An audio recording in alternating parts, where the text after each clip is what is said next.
Assalamualaikum warahmatullahi wabarakatuh. Salam sejahtera untuk kita semua. Perkenalkan, nama saya Indriani Rahayu Indias SAPNA, salah satu dosen di Institut Ilmu Sosial Manajemen Setiami. Dan saya juga salah satu dosen mengampu mata kuliah pengantar perpajakan pada program studi D3 Perpajakan pada Direktorat Vokasi Institut Ilmu Sosial dan Manajemen Setiami.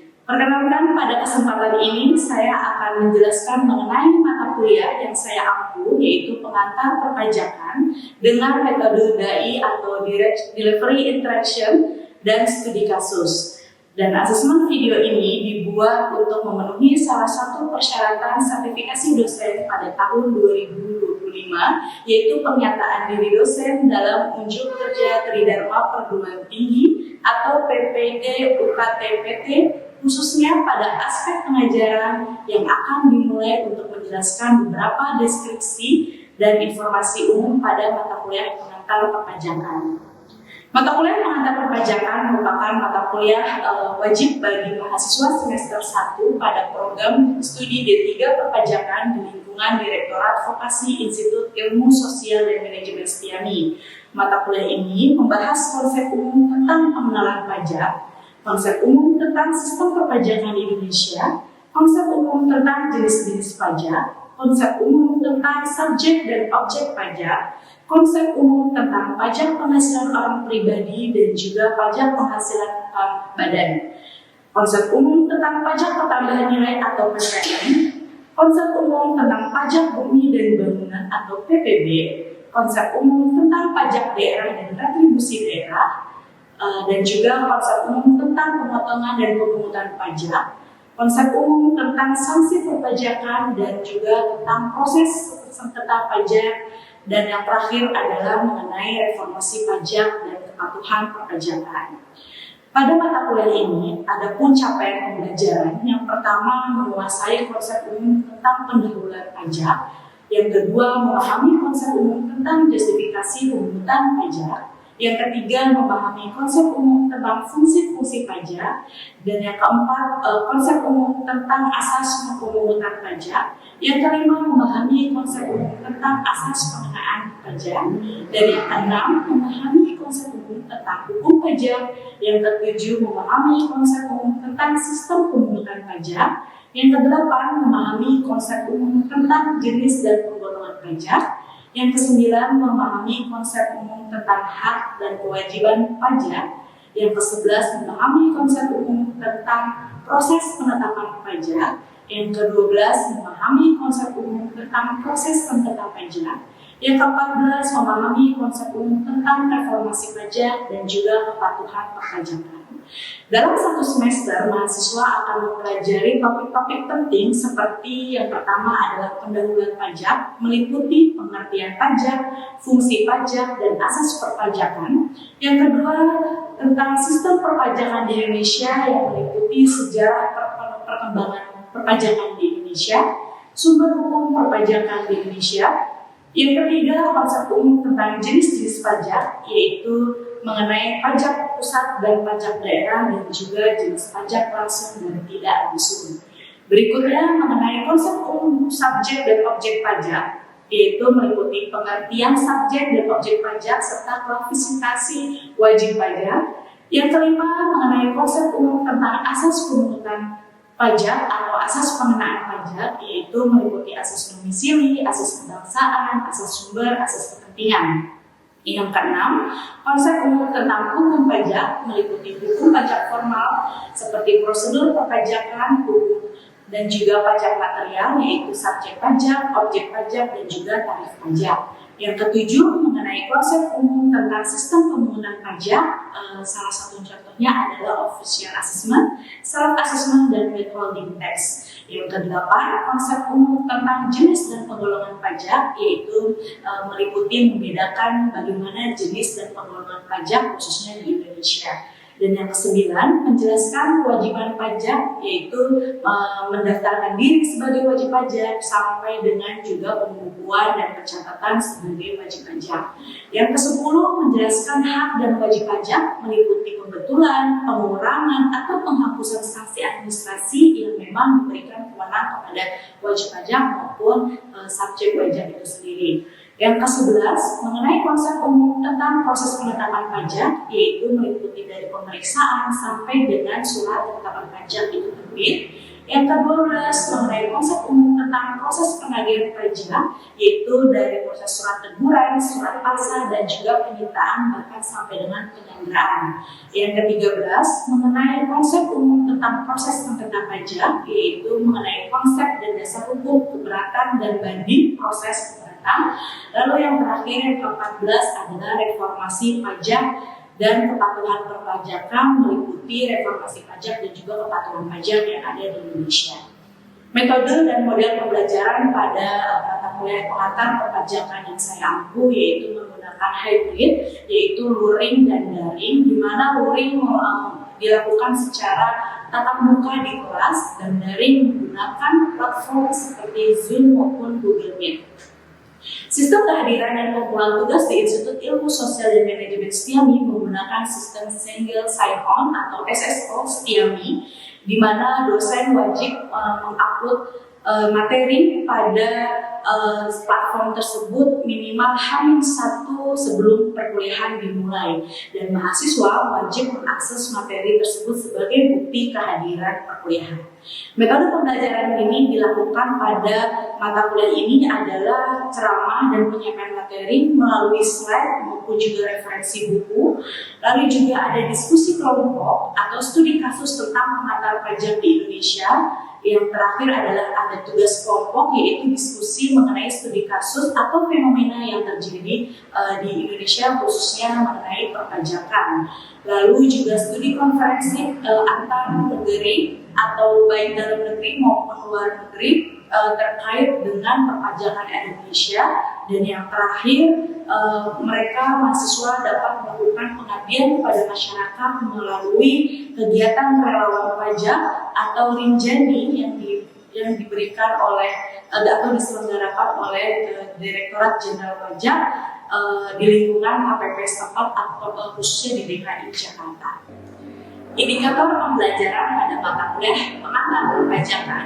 Yang pertama adanya absensi yang terhitung sebesar 10%, yang kedua perilaku sebesar 10%, tugas sebesar 20%, UTS sebesar 25%, dan UAS sebesar 35%, dengan total pembobotan hasil evaluasi pembelajaran sebesar 100%. Saya juga melibatkan kolaborasi praktisi dalam proses belajar mengajar pada beberapa semester lalu, diantaranya pada semester 2023-1 dan juga 2023 genap, semester ganjil dan genap, di mana kegiatan ini dapat mengkaji mengenai kasus nyata di lapangan agar mahasiswa memperoleh gambaran realistis mengenai perpajakan khususnya di Indonesia.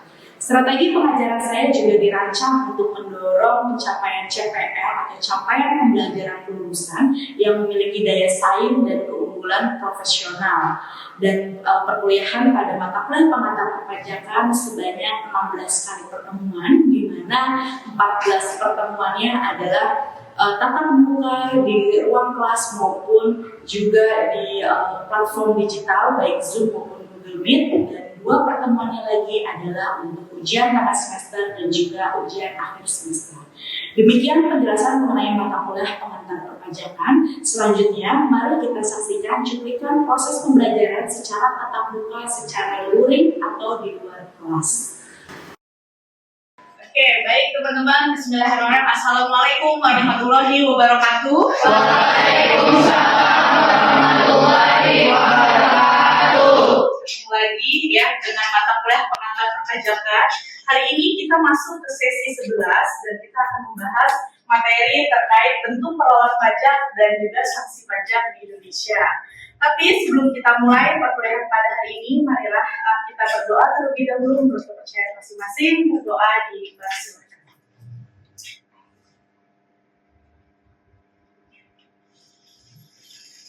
Amin ya rabbal alamin. Teman-teman sudah baca modul yang sudah saya sampaikan di SSO?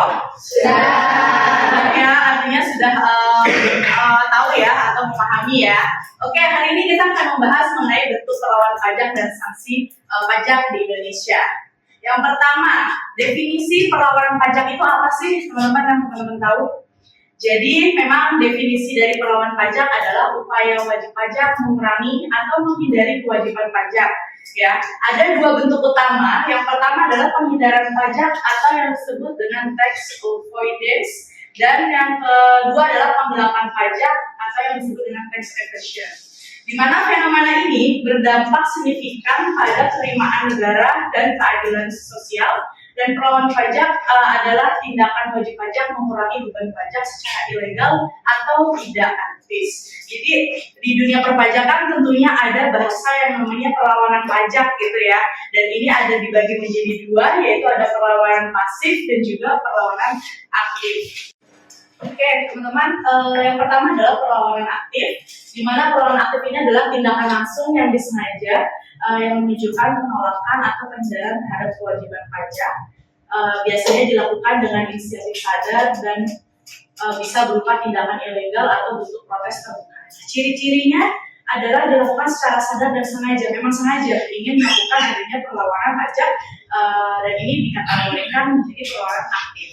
Dan yang kedua, bertujuan menolak, menghindari atau melawan sistem pajak. Dan yang ketiga adalah bisa melanggar hukum atau menjadi bagian dari gerakan sosial atau politis.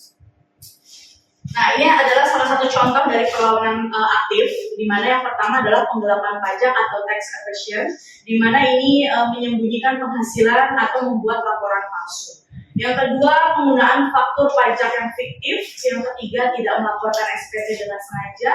Yang keempat, gerakan menolak bayar pajak karena alasan ideologi atau politik. Yang kelima, menghasut orang lain untuk tidak membayar pajak. Dan yang keenam, penolakan terhadap pemeriksaan pajak secara terang-terangan. Ini beberapa dari case yang ada, tapi ini adalah salah satu contoh perlawanan aktif biar teman-teman tahu maksudnya salah satu dari perlawanan aktif itu apa dan pasif itu apa, gitu ya. Dan berikutnya adalah perlawanan pasif, di mana perlawanan pasif ini adalah sikap atau tindakan yang tidak patuh terhadap kewajiban pajak tanpa perlawanan terbuka. Dan biasanya dilakukan karena ketidaktahuan, kelalaian, atau ketidakpedulian, meskipun bisa juga itu dikategorikan sengaja. Nah, ciri-cirinya apa? Agak berbeda dari yang aktif, gitu ya teman-teman. Kalau yang pasif, dia tidak dilakukan secara frontal atau terbuka, tidak terang-terangan, gitu ya. Lalu yang kedua bisa karena tidak tahu, lalai, atau tidak merasa berkewajiban, dan yang ketiga biasanya bersifat administratif. Nah, ini salah satu contohnya dari perlawanan pasif, di mana terlambat menyampaikan SPT. Kita sama-sama tahu bahwa setiap laporan SPT tiap tahunnya masyarakat Indonesia pasti ada aja yang masih mepet-mepet gitu ya dalam laporannya. Bahkan ada juga yang udah on time, on due sesuai dengan laporannya. Dan ternyata terlambat menyampaikan SPT ini kan nantinya akan ada denda ya, dan atau sanksi administrasi yang dikenakan. Ternyata ini adalah salah satu contoh dari perlawanan pasif. Nah, yang kedua, tidak menyetorkan pajak tepat waktu. Yang ketiga, tidak membuat pembukuan sesuai ketentuan. Yang keempat, mengabaikan surat imbauan dari DJP apabila wajib pajak misalkan mendapat surat tagihan atau surat pemberitahuan dari DJP, tapi dia tidak nggak menggubris gitu loh ya, maksudnya tidak langsung menanggapi hal tersebut, maka itu juga termasuk salah satu contoh dari perlawanan pasif. Dan yang terakhir, tidak memperbarui data NPWP atau tidak aktif sebagai wajib pajak. Nah, seharusnya kalau misalkan memang dia sudah tidak termasuk kategori wajib pajak yang sekiranya memang tidak berpenghasilan gitu ya, memang harusnya tetap melaporkan gitu, sehingga datanya pun juga terikat oleh sistem di pemerintah. Oke, teman-teman, mungkin ada yang ingin ditanyakan? Saya Bu, saya mau bertanya. Siapa namanya, Nek? Nama saya Delia Putri. Saya ingin bertanya Bu, kenapa di Indonesia masih ada wajib pajak atau oknum yang melakukan perlawanan pajak? Ya, kenapa masih ada di Indonesia? Mungkin teman-teman lain ada yang ingin menjawab?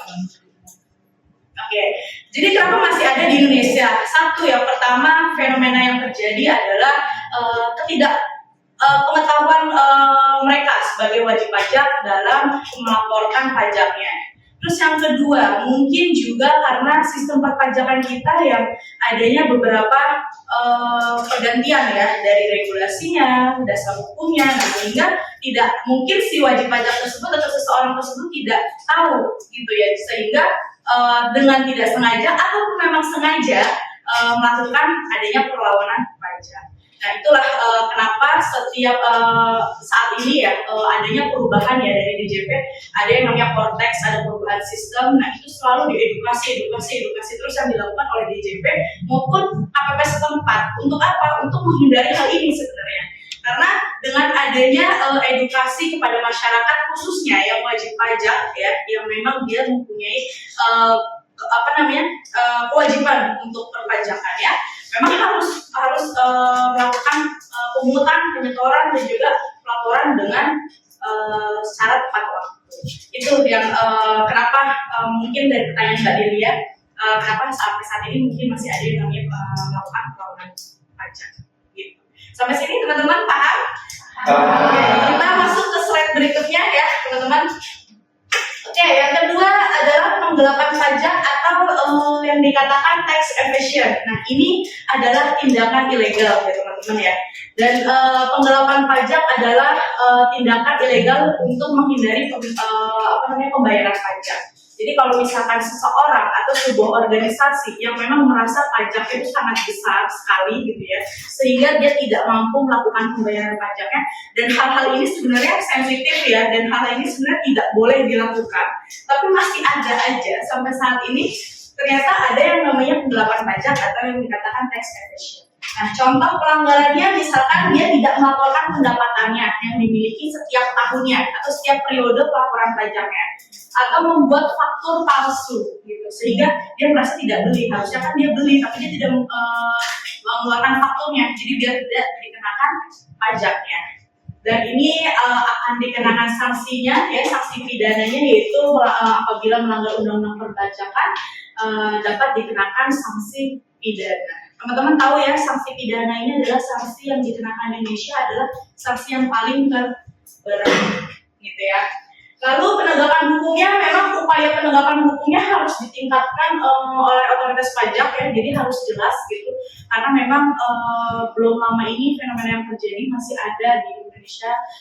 Saya tidak bilang siapa orangnya, subjeknya siapa, tapi memang lagi dan lagi berita itu selalu ada gitu ya terkait dengan penggelapan pajak di Indonesia. Nah, ini jenis perlawanannya secara kesimpulan bahwa jenis perlawanan ada dua, aktif dan pasif. Bentuknya ada sengaja dan terbuka, khusus untuk aktif.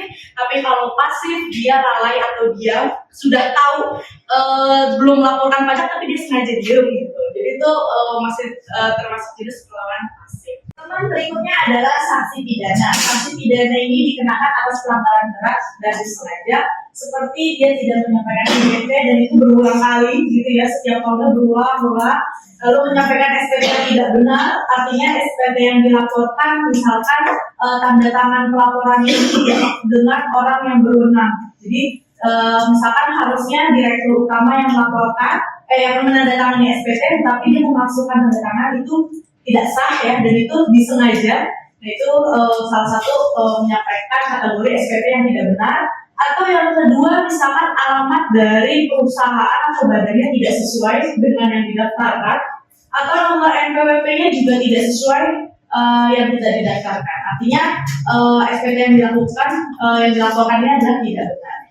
Yang ketiga adalah penggelapan pajak ya. Kita sama-sama tahu bahwa penggelapan pajak ini tidak baik gitu ya teman-teman. Dan ini adalah hal yang paling berat di dunia perpajakan ya, apalagi kalau banyak nominalnya gitu kan.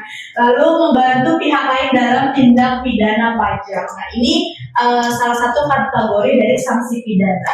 Jadi sebenarnya sanksi pidana ini adalah sanksi yang paling berat di Indonesia yang diberikan kepada oknum-oknum atau seseorang atau organisasi yang memang sengaja dia tidak sengaja, bukan tidak sengaja, tapi memang sengaja tidak melaporkan pajaknya dengan secara real atau secara sesuai dengan aturan perundang-undangan yang diberikan seperti itu. Lalu berikutnya ada bentuk bentuk sanksi pidana. Nah, ini salah satu bentuk sanksi pidananya. Minimal 1 kali jumlah pajak terutang, maksimal 4 kali jumlah dari pajak terutang. Pidana penjara paling singkat 6 bulan sampai dengan 6 tahun, tapi lagi-lagi balik kepada case yang terjadi. Ini ada salah satu contoh kasus sanksi pajak yang dikenakan. Contohnya tadi ya dari SPT, pelaporan SPT orang pribadi yang memang dia telat melakukan pembayaran, melaporkan telat lapornya, maka dia dikenakan 100.000. Dan kalau untuk badan sebesar 1 juta. Berikut lainnya ya. Dan ini ada catatan penting ya bahwa pemerintah juga sebenarnya membuka ruang pengampunan atau pengurangan sanksi dalam program tax amnesty gitu ya. Dan juga permohonan penghapusan sanksi administrasi. Sebenarnya kalau misalnya kitanya aktif ya, wajib pajak itu bersifat aktif apabila ada hal yang memang sekiranya dia adanya keberatan dalam melaporkan pajaknya, atau misalkan dia ingin mengurangi pajaknya, itu sebenarnya kalau kita datang untuk diskusi, berkonsultasi kepada AR atau KPP setempat, biasanya ada yang namanya kebijakan-kebijakan pemerintah. Salah satunya tax amnesty tersebut. Ya. Oke teman-teman, mungkin ini saja yang bisa saya sampaikan pada materi hari ini. Mungkin dari teman-teman yang ingin merangkum dari hasil materi pada hari ini, silakan siapa? Saya Bu. Silakan, Bu Dewi boleh berdiri. Ini kesimpulan yang saya dapat dari itu pelaporan pajak. Pertama, pelaporan pajak di Indonesia ada, dan itu dibagi menjadi 2, yaitu pelaporan aktif dan pasif. Siap. Terus ada juga sanksi administrasi di Indonesia, ada berupa denda, bunga, kenaikan, pidana dan perak. Terus dampak dari pelaporan pajak di Indonesia menjadi tingkat kepatuhan rendah dan terindikasi tidak transparansi. Terus yang terakhir, dan tujuan mendorong kepatuhan dan sukarela dan juga memberikan efek jerah agar pelanggaran tidak terulang. Oke, terima kasih. Tepuk tangan.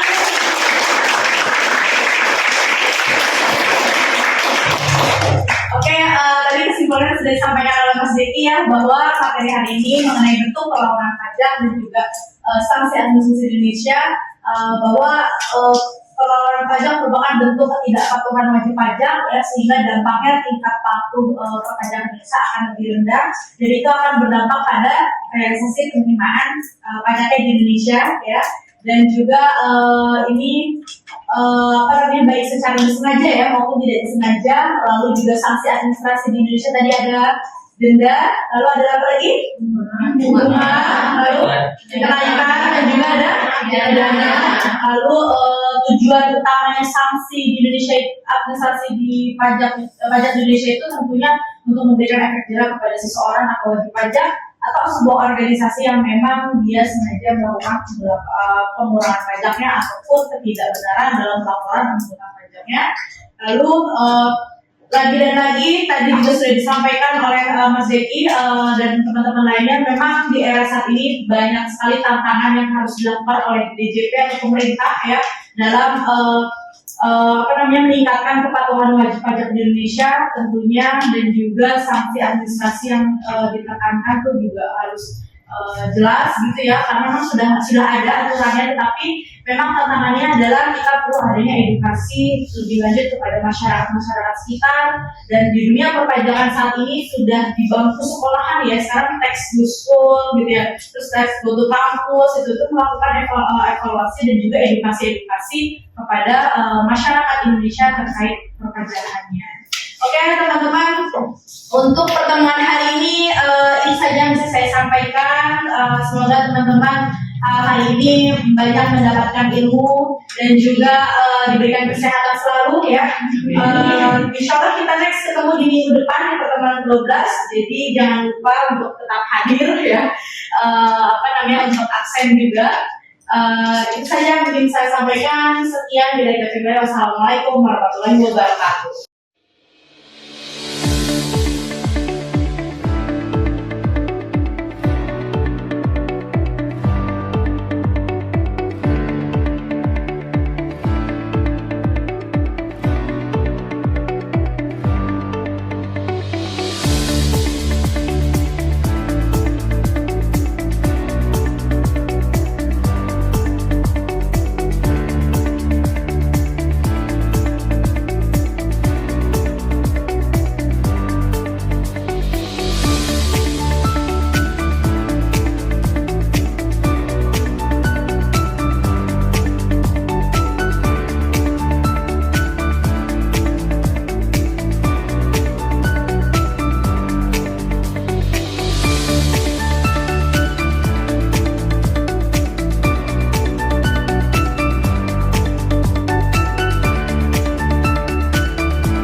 Demikian video proses pembelajaran terkait pemaparan pernyataan diri dosen dalam kunjung kerja Tridharma Perguruan Tinggi yang telah saya sampaikan mengenai mata kuliah yang saya ambil, yaitu pengantar perpajakan pada program studi D3 Perpajakan di Institut Ilmu Sosial dan Manajemen Setiami, Jakarta. Semoga dengan adanya video ini menjadi pertimbangan yang sangat baik dalam proses penilaian sertifikasi dosen gelombang 1 tahun 2025. Akhir kata, saya Indriani Rahayuni Tias undur diri. Wassalamualaikum warahmatullahi wabarakatuh.